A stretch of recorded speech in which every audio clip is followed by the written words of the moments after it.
4개월간 편의점 부업을 하면서 느낀 점 총정리. 이로써 마지막 편의점 근무가 끝났다. 본업이 있고 추가적으로 부업을 4개월간 했다. 나는 처절하게 알바를 하면서 무엇을 얻었을까? 장점 1. 자신감.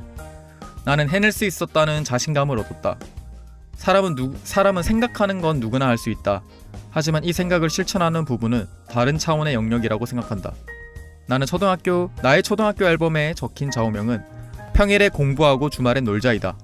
하지만 나는 주말 부업을 시작하면서 평일에도 일하고 주말에도 일을 하는 삶을 살게 되었다. 처음 부업으로 출근하고 일을 하고 돈을 받았을 때 그 생생함이 아직 생각난다. 내 신분을 밝히지 않고 일을 묵묵히 했었다. 이것은 내적 자신감이고 외적 자신감도 올라갔다. 내가 생각보다 많이 동안이라는 것을 알게 되었다. 근데 생각해보면 나보고 잘생겼다고 이야기한다는 사람은 못 들어봤던 것 같다. 원래 못 듣나? 아니면 안 잘생긴 건가? 그래도 배우 닮았다는 소리는 들어봤던 것 같다. 어찌되었던 간에 긍정적인 부분만 내가 내 삶으로 그리고 뇌의 장기 기억으로 가지고 간다고 하면 이 또한 자신감 상승이라고 생각한다. 2. 본업의 소중함. 부업을 하게 되면 본업의 소중함을 알게 된다. 본업이 얼마나 편하게 돈을 버는지, 얼마나 노동 대비 많은 돈을 주는지 이런 것에 대한 감사함을 느낄 수 있다. 일례로 본업은 쉬는 시간 동안 폰을 만지면서 업무를 할 수 있으나 여기는 그럴 여유조차 없다. 그런데도 돈은 본업의 절반보다도 적은 돈을 받는다. 그리고 본업의 소중함에 더해 돈의 소중함을 알게 된다.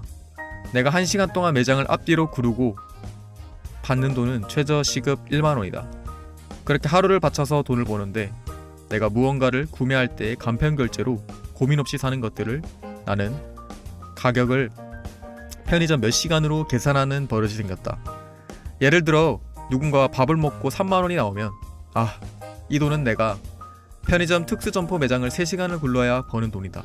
이런 생각이 들었다. 또한 편의점에서 근무하면서 이것저것 생활에 필요한 팁들을 얻게 되었다. 쓰레기통에 봉지를 넣고 그 봉지를 묶어서 단단하게 고정하는 법, 카트를 끄게 될 때 어떻게 해야 하는지, 카트의 내용물들이 안 쏟아지게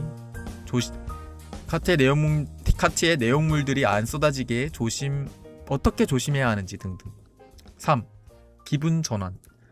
주말에 친구와의 약속이 없고 할 건 없을 때, 유튜브 영상은 다 봤고 더 이상 볼 OTT도 없을 때, 그냥 흘러가는 시간이 너무 답답하고 심심할 때, 그렇게 생각할 겨를이 없이 바쁘게 일을 하다 보면 시간이 지나게 된다. 그리고 돈을 버는 것은 덤. 그리고 그곳에서 수많은 사람들을 보는 것만으로 큰 재미를 느낄 수 있다. 나보고 파스타 전자레인지 돌려달라는 중국인, 젓가락 달라는 일본인, 이게 물인지 소주인지 물어보는 일본인, 환불이 되냐고 물어보는 한국인 등등 쉴 틈 없이 그들을 응대하다 보면 나 또한 소통하고 있으며 이 사회에서 구성원으로 살아가고 있음을 느낄 수 있다. 4. 수많은 사람과 소통. 인간은 사회적 동물이라 했던가. 나는 수많은 사람들을 보고 소통하는 것에 재미를 느꼈다. 공항에는 크게 두 부류의 사람들로 나누어져 있다. 일하는 사람과 일하지 않고 놀러가는 사람. 내가 속한 편의점은 특수점포여서 정말 많은 관광객과 직원이 있었다. 나는 이 직원들을 수도 없이 보내고 소통했던 것 같다. 나보고 말 편하게 하라는 사람이 꽤 있었지만 나는 말을 놓지 못했다. 내 성격 때문인 건가? 쉽게 놓지 못했던 것 같다. 나는 번호 따임을 한 번도 못 당했다. 나라는 사람이랑 더 연락하고 싶진 않았나? 너무 묵묵히 일을 했나? 그런 생각이 든다. 저번 등산 소모임 때는 남자 2명이 나랑 친해지고 싶거나 소모임에서도 형님들이 연락하고 싶어 했었던 것 같은데 업무는 다른 건가? 잠깐 이런 생각을 해보았다. 어찌되었던 간에 거기 있는 동안 거기 있는 사람들과 나름 친하게 지냈던 것 같다. 내가 몇 명 번호를 물어봤으나 생각해보니 내가 먼저 절대 연락 안 할 것 같다. 정말 잘 맞았던 것도 아니고 만나려면 또 시간과 돈을 써야 하는데 만나서 하는 이야기가 대부분 편의점 이야기일 것이고 과거 추억 회상 이야기일 것이고 그런 생각이 든다. 아마 업무 외적으로 여러 명이 팸으로 친했다면 모이는 것만으로도 재밌어서 그럴 것 같은데 아쉽게도 팸이 형성되고 그러진 못했다. 5. 체력적 한계를 극복. 나는 부일남과 송이고 작가님이 같이 나온 영상을 보는 것을 좋아하고 모든 영상을 5번 이상 반복해서 봤다. 그중 직장인이 평일에 5일 일하고 주말에 2일을 쉬는 거는 너무 많이 쉬는 거다 라고 말을 하셨는데 나는 맞다고 생각했다. 그 주말이 너무 아까웠기 때문이다. 그래서 나는 주말에 항상 새벽 3시 30분에 일어나서 편의점에 출근했다. 어찌 보면 정말 힘들어 보이나 그냥 전날 일찍 자서 그때 알람 맞춰서 일어나고 출근하다 보면 어느새 몸이 적응해서 안 힘들다고 생각한다. 처음에 3시 반에 일어났을 때 이렇게까지 해야 하나? 라고 생각했지만 몇 번 출근하고 나니 그냥 아무 생각 없이 일어나 시리얼을 먹고 출근하게 되더라. 그리고 첫차 경전철을 앉아서 간 적이 한두 번밖에 없다.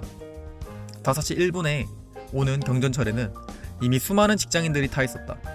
그걸 보고 또다시 겸손한 마음을 가지게 되고 동기부여를 가지게 되었던 것 같다.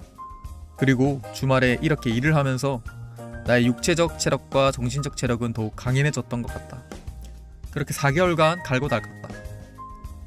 단점 1. 내 시간의 부족. 나는 이직을 목표로 하고 있다. 그러기 위해서는 전업 취준생들과의 마라톤에서 이기기 위해서는 나 또한 달려야 한다. 아니, 그들보다 더 달려야 한다. 그래야 이기니까. 내가 본업에서 9to6로 일할 때 그들은 스카 또는 도서관에서 풀로 달리고 있다.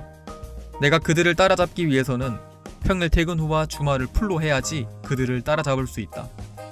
하지만 나는 주말에도 일을 하게 됨으로써 아예 공부 리듬이 박살나버렸다. 단기간으로는 매주 16만원 정도를 벌었으나 나는 미래의 임금을 깎아먹었던 것이다. 그래서 나는 나의 미래를 위해 정말 제대로 공부를 하기 위해 여기까지로만 하고 그만두었다. 현재 나의 이 선택은 미래에 내가 정말 잘한 선택이라고 생각했으면 좋겠다. 이제는 정말로 하반기 동안 공부에 풀로 집중을 해야 한다. 이 모든 결정은 내가 읽은 책 원싱 한 가지에 집중해라 라는 것을 실천하는 것이다. 정말로 여러 가지를 집중하는 멀티태스킹인 척을 하지 말고 한 가지에 집중하자. 송희구 작가님이 문화센터 1:1 강의에서 편의점 근무를 말한 적이 있다. 그러자 작가님이 편의점 일도 좋은데 그 비중을 줄이고 유튜브 비중을 늘리라고 나에게 조언을 해주셨다. 이제는 정말 그럴 때이다. 편의점 근무는 한 것으로 만족하자. 가능성을 맛본 걸로 만족하자. 이제는 나의 1시간을 1만원으로 등가 교환하는 게 아니고 등기 수열이 될 수 있도록 1시간이 10만원, 100만원이 될 수 있도록 노력할 것이다. 그래야 정말 가성비가 있으니까. 그래도 편의점 근무를 하면서도 매주 수열에 있는 화상 2시간 필기 스터디는 꾸준히 했다. 이것을 병행한 내 자신에게 칭찬을 한다. 그만두고 싶었던 순간도 많았지만 지금은 그냥 열심히 하려고 하고 있다. 2. 피곤함.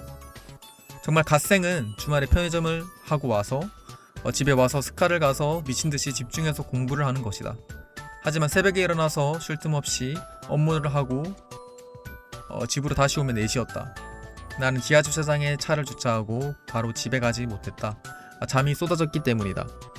그렇게 지하 주차장에서 10분에서 20분, 30분 자고 나는 움직일 수 있었다.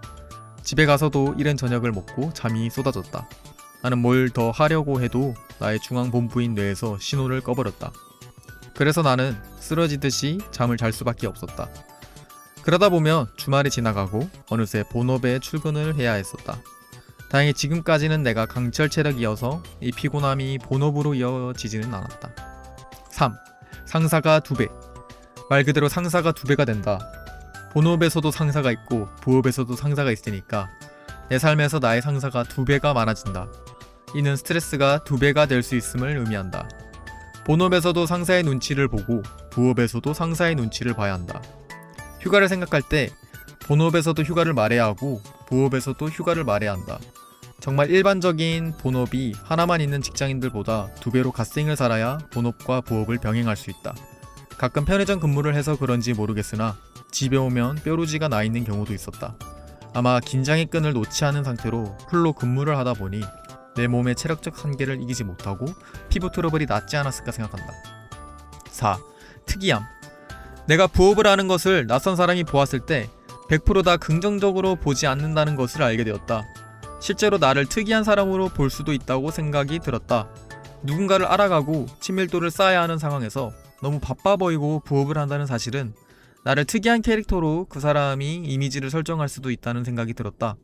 그리고 그 특이함의 정도가 강해질 때 인간관계가 끊길 수 있다는 것을 알게 되었다. 개인적으로 세상을 바꾼 것은 특이한 생각을 가진 특이한 사람이라고 생각한다. 빌 게이츠, 스티븐 잡스 이런 사람들은 모두가 특이했다고 생각한다. 메뉴판에서 있는 메뉴만을 생각하지 말라고 think different라는 단어를 언급한 애플의 경우도 있다. 나는 특이한 게 나쁘다고 생각하지 않고 어찌 보면 꼭 필요한 것이나 누군가 인간관계를 쌓을 때는 부정적일 수도 있다라는, 그 누군가가 떠날 수도 있다라는 사실을 알게 되었다.